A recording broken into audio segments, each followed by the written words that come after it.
Assalamualaikum warahmatullahi wabarakatuh. Shalom, Om Swastiastu, and Namo Buddhaya. Good morning, viewers. Now you are watching Merchant Marine Polytechnic of Makassar News.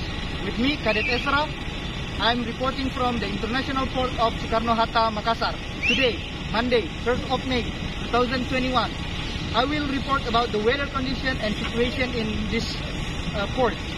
As the MKG has predicted before, Makassar will be in sunny condition with temperature around 28 degrees Celsius.